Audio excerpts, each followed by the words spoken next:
Bom dia! Começando mais um Despertando com Dharma, o Dharma budista, o Dharma do Buda, Siddhartha Gautama. Deixar você não vai ser bom. Bom dia, Isis.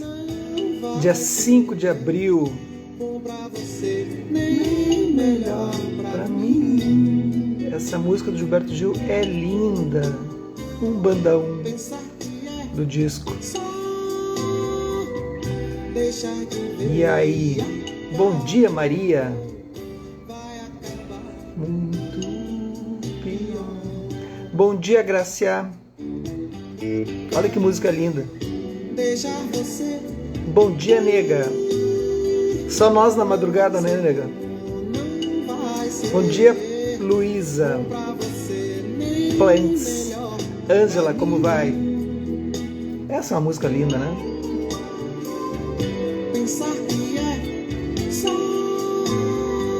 A MPB é um espetáculo. Bom dia, Eliana. Rosali, como vai?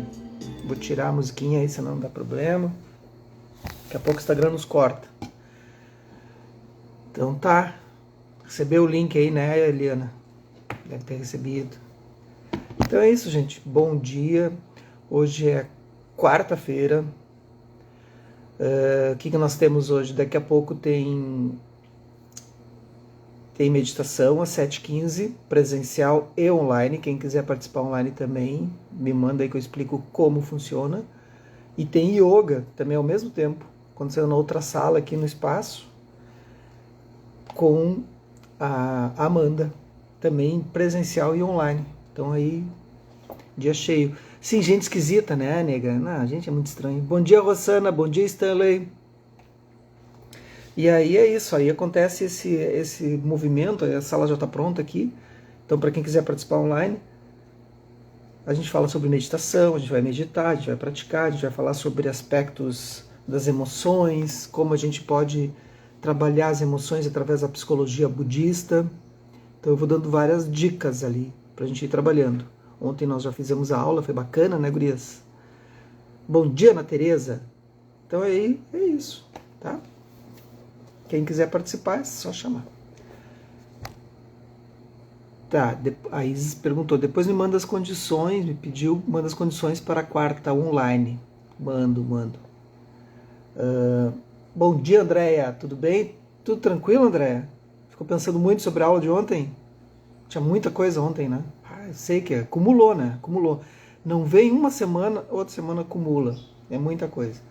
O Poder das Dakinis, Micaela Haas, editora Lúcida, letra. E aí a gente está lendo aqui sobre a Lekshi, essa monja. E estamos na página 227. Bom dia, Conceição. Simon e Garfunkel em japonês. Bom dia, Kátia. Tudo bem por aí? Aí Andréa Marquini escreveu. Andréa Eliane. Bom dia. Muito bacana mesmo, falando sobre a aula de ontem. Tudo tranquilo. Sim, muita coisa. Desespero. Tu já estava com a cara desesperada ontem. Ontem tu não estava naqueles dias de tranquilidade. É a lua cheia, né, gente? Aí tá ali, loucaça, né? Aí o cara enche de tarefa para a semana, pô, daí não dá, né? Ô, Kátia, tem que participar das aulas online também. Terminou o Mindfulness, agora entra no grupo da meditação. Terça de noite, 19h15 ou quarta, 7h15 da manhã. Ó. Quem sabe quem foi, ou quem é, o Simon Garfunkel estão vivos ainda? Quem é das antigas aí, me lembra aí? Será que o Simon Garfunkel, quem conhece, estão vivos? Não faço ideia. Simon Garfunkel em japonês.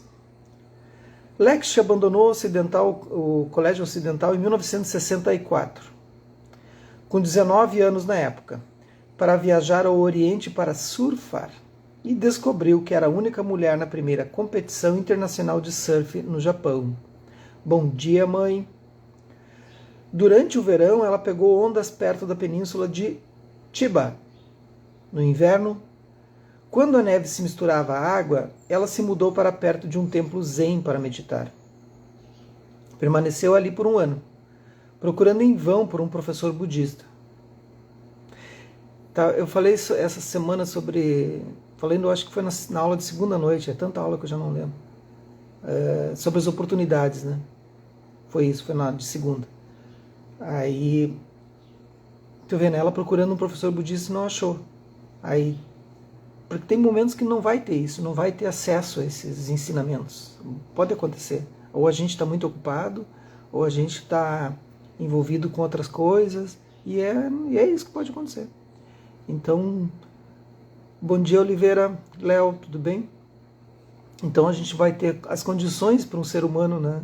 As condições propícias para a gente poder praticar o Dharma, praticar a meditação, ver os ensinamentos, mentalizar os ensinamentos. Bom dia, Carla. Então as condições propícias é tempo livre, oportunidade, né? Então, às vezes tem oportunidade, mas não tem tempo livre. Tem tempo livre, mas não tem oportunidade, né? Não surge oportunidade. Ter condições físicas, ter condições mentais, ter condições de saúde, todas essas condições juntas, todas elas, porque às vezes a gente tem tempo livre, tem oportunidade, né? Mas não tem condições físicas, está doente, está com muita dor, está muito, né? Está com processo, está hospitalizado, enfim, ou estão em zonas de guerra, estão em zonas de conflito, estão em zonas carentes. Aí pode ter tempo livre, pode até ter oportunidade, mas as condições não são favoráveis. E aí quando a gente reúne todos esses condicionamentos, essas condições, melhor dizendo, bom dia, Rosa, é muito raro. E por isso é precioso, entendeu? É muito precioso. Porque isso também muda. Às vezes vai mudar o tempo livre, ou às vezes muda a oportunidade. Muda qualquer coisinha, ou eu fico doente. Então quando todas elas estão juntas, nesse momento a gente tem que aproveitar e manter com todas as forças. Bom dia, Patrícia Japiaçu. Como é que estão os cursos por aí no Rio de Janeiro? Eu vi que tu botou lá um post que abriu a casa, né? A casa, tua escola. Patrícia é uma escola no Rio de Janeiro. Que coisa linda, né? Tá vendo? Pessoal, todo mundo flutuando na onda. Patrícia tá flutuando na onda ali, ó. Bom dia, Rossana. Bora lá. Em um navio de Yokohama para Singapura, ela teve um sonho lúcido em que usava as vestes monásticas, cercada por pessoas extremamente alegres e amorosas. No entanto, ela não sabia onde encontrar tal comunidade. Viajou por toda a Ásia, para Tailândia, Camboja, Índia, Nepal, Sri Lanka, em busca de um professor em um monastério para mulheres. Mas não encontrou nada. Bom dia, Deni. Na época, ela não sabia que os monastérios femininos eram raros e distantes uns dos outros. Só anos depois, ela encontrou alguns pequenos monastérios femininos no Japão. Joias escondidas em lugares remotos, com algumas poucas monjas veneráveis. Talvez eu não tivesse experienciado suficientemente a vida. Ela supôs e começou a experimentar quase de tudo. Ela pintou, escreveu poesia, tornou-se professora de yoga, treinou aikido e até criou uma banda de folk rock com amigos. Ela tocava alto harpa e violão, com cabelos loiros avermelhados até a cintura. Anéis em todos os dedos das mãos e dos pés. Figura, hein? Pena que minha voz era tão fraca. Eu nunca consegui cantar blues. Tão decepcionante. Ela tocou nas ruas da Alemanha e em clubes do Afeganistão. Olha só. Desfrutando de um estilo de vida cigano. Nós nos divertíamos muito. As pessoas sempre nos convidavam para tocar e cantar. No Japão, sua banda gravou um álbum, Simon e Garfunkel, em japonês. Então, uma vida, né, bem interessante. Ela também visitou templos, entoou o mantra da compaixão, Om Mani Padme Hum, né? Eu adoro esse mantra. É lindo. Om Mani Padme Hum, Om Mani Padme Hum. E escreveu o Sutra do Coração várias vezes em chinês, mas ainda buscava a oportunidade de estudar o budismo em profundidade. Então, voltou para a Califórnia. Estudou japonês na Universidade da Califórnia, Berkeley. e fez um mestrado em estudos asiáticos no Havaí. O pessoal não sabe brincar, né? Vou estudar um pouquinho de budismo aí, vai lá e estuda japonês, chinês, tibetano, né? Tem gente que tem essa coisa assim, né?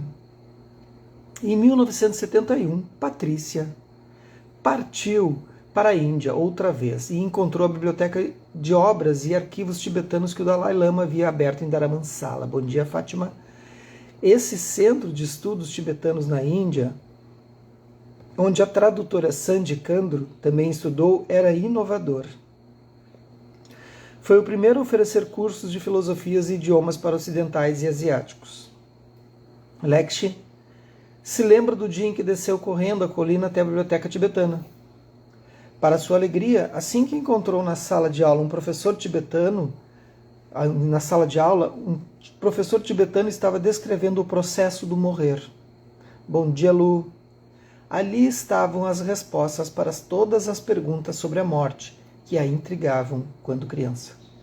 O professor Geshe Nawang expôs exatamente o que acontece após a morte, etapa por etapa. Aquilo era exatamente o que eu sempre quis aprender. Então é muito louco, né, isso? Porque o mundo ocidental virou muito tempo as costas para o mundo oriental, assim, tem muitas respostas ali. Nós ficamos muito presos estudando, não é ruim, é bom, obviamente, mas ficamos muito presos estudando somente um tipo de filosofia, e isso moldou toda uma sociedade. Nós estudamos Platão, Aristóteles, estudamos os gregos, estudamos as filosofias ocidentais, né? E com isso foi se moldando uma sociedade a partir de uma razão, né? Surge ali com Descartes, com Descartes, e ele vai surgir através da razão menos paixão, né? E isso, né, causa um alvoroço, né, na visão ocidental. E é muito interessante porque a física quântica, que surge ali em 1923, 24 ali, que vai ver o universo através de um outro olhar, né, de um outro olhar menos igreja, menos matéria, como Einstein estava vendo nesses movimentos, e vai olhar o universo através de um não Deus, de uma natureza mais fenomênica, e aí descobre que tinha poucas informações sobre isso. Ele vai buscar em Platão, vai buscar em Aristóteles, e tem pouca informação. E aí nada, né? Aí do nada eles resolvem buscar.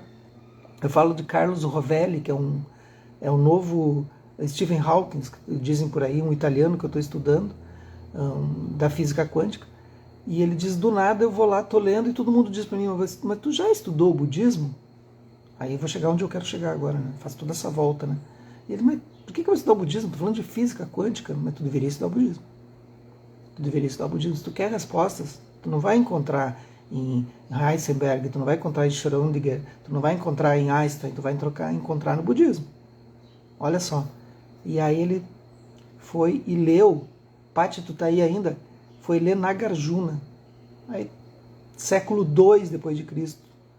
Um grande erudito indiano, budista. Como diz aqui no sul, caiu os butiá do bolso dele. Bom dia, Vera, tudo bem?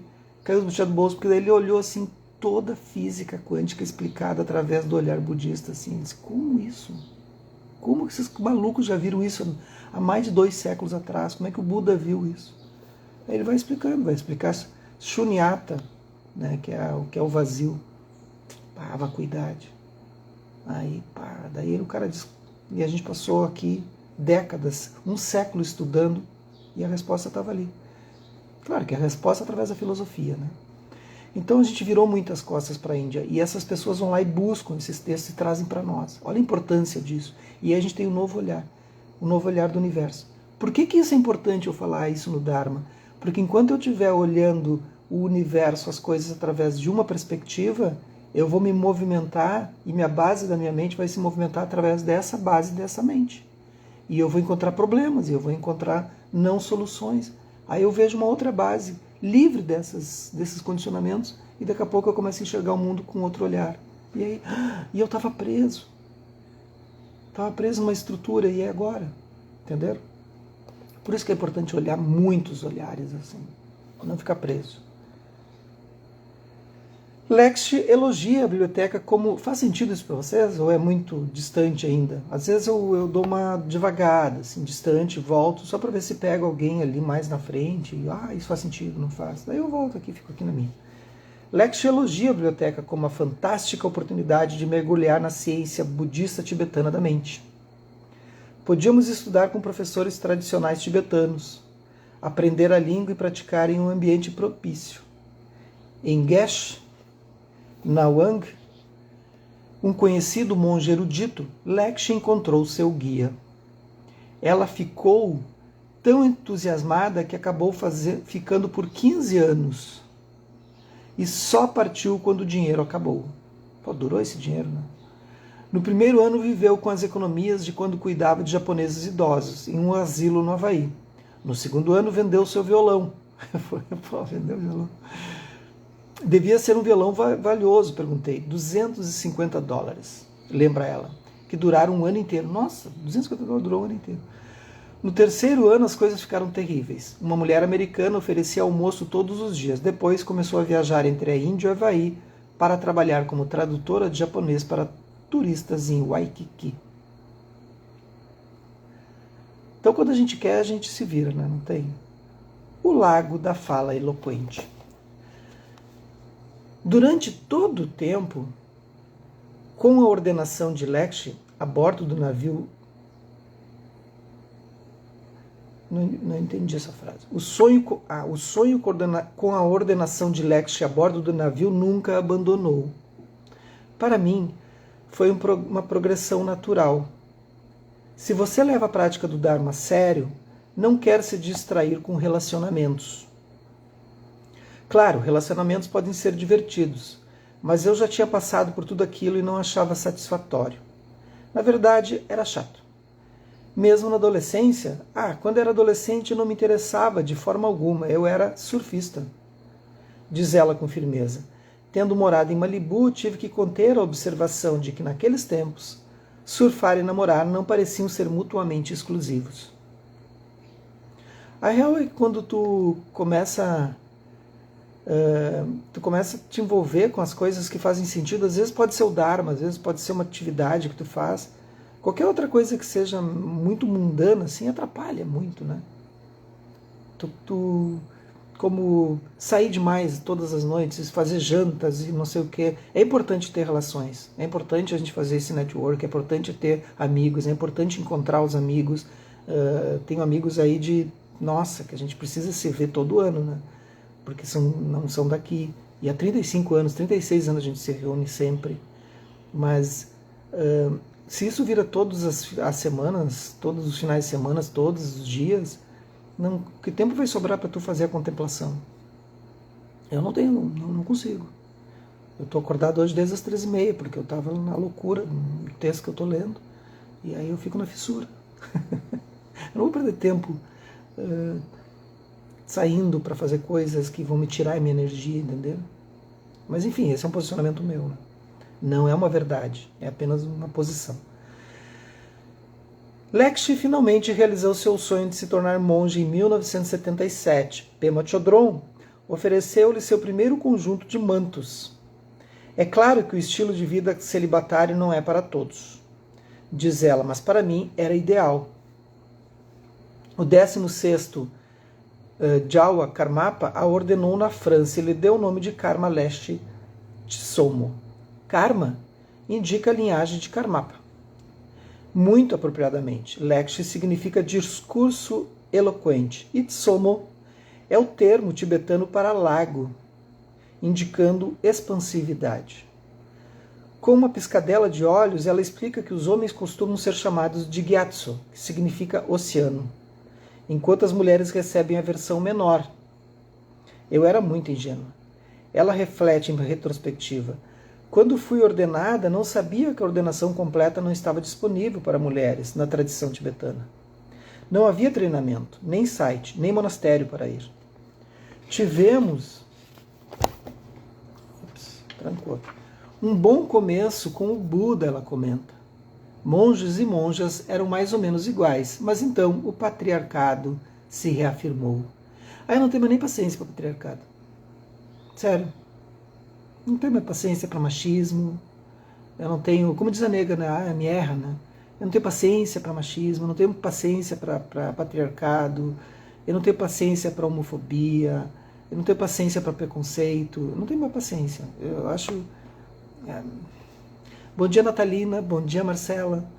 Sabe, eu não tenho paciência, porque... nem vontade de falar. E tá cheio, né? Cheio dos machistas por aí, de plantão, assim. E aí tem até... que preguiça, né, nego? Eu não tenho paciência para muita coisa. A gente discutiu ontem, né, nego? Tipo, cobranças. Credo. Ana Tereza, nem eu. Aí as pessoas dizem, tu não lembrou do meu aniversário? Não vou lembrar. Não vou lembrar. Manda uma mensagem, estou de aniversário. Eu não vou lembrar.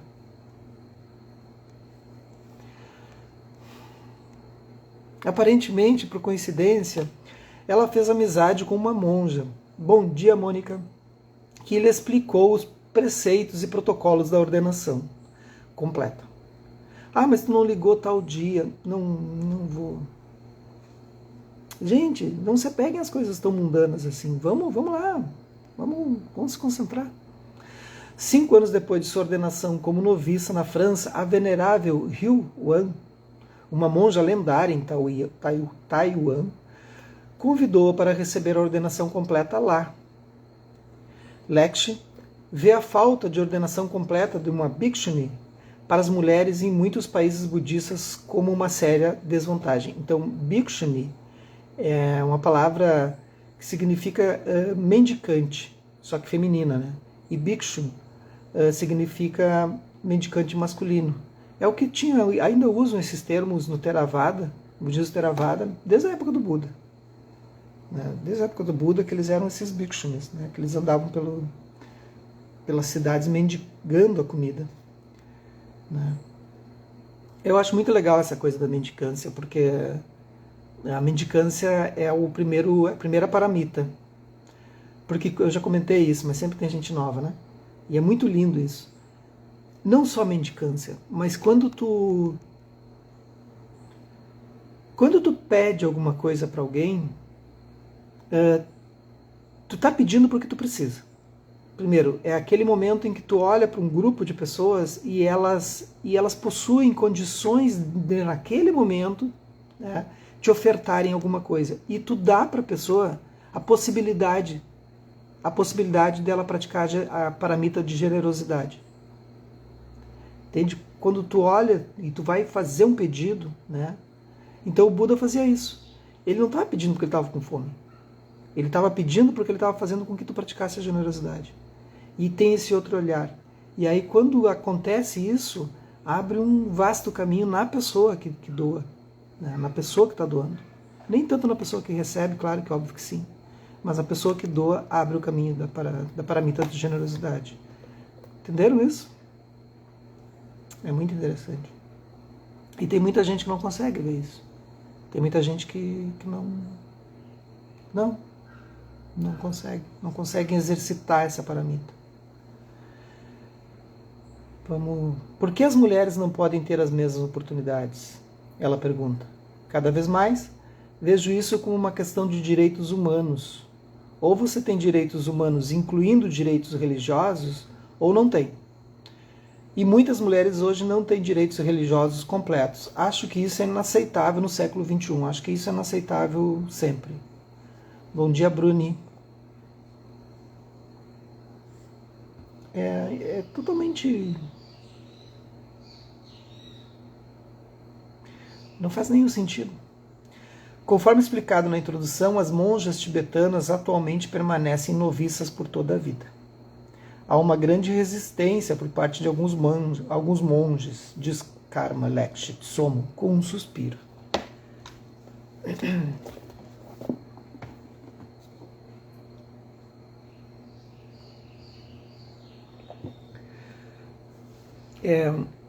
A questão do machismo ainda vai durar muito tempo, né? Porque a sociedade ela não consegue, bom dia, Ana, ela não consegue ver que isso é um retrocesso, que é um retrocesso completo. Machismo, homofobia, preconceito, de um modo geral, assim, de um modo geral.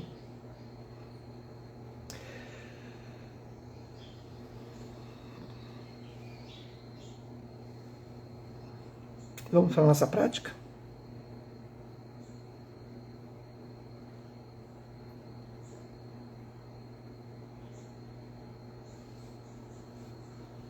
Comecem colocando o corpo numa postura confortável.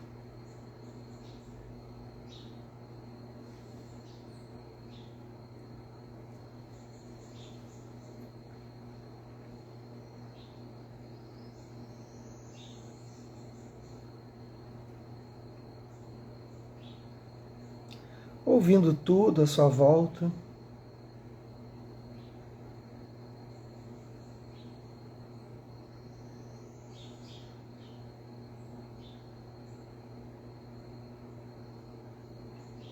Comecem percebendo, já por poder ter condições de colocar o corpo numa postura confortável,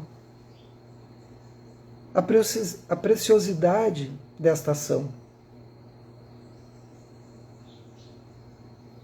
Há muitas pessoas nesse momento que não conseguem deixar o corpo confortável sentado, ou até mesmo deitado.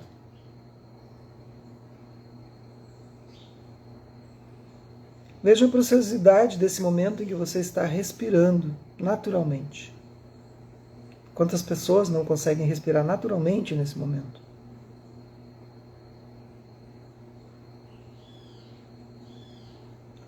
Vejam a preciosidade de você estar ouvindo os sons à sua volta, a minha voz. Veja a preciosidade desse momento de você estar entendendo o que eu estou falando.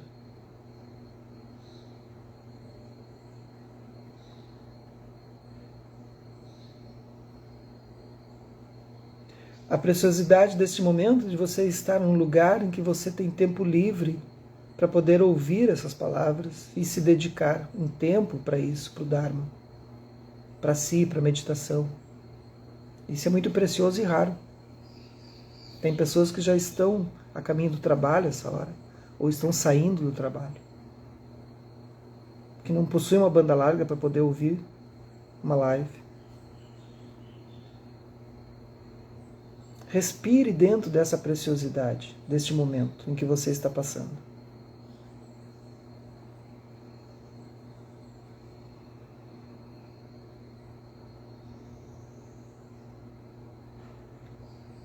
E se sinta feliz por ter isso.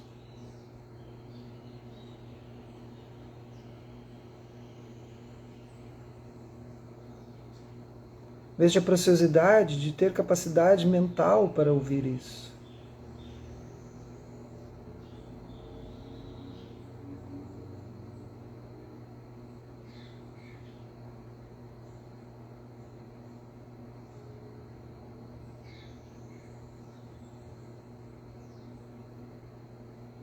E percebendo essa preciosidade de possuir todos esses aspectos juntos,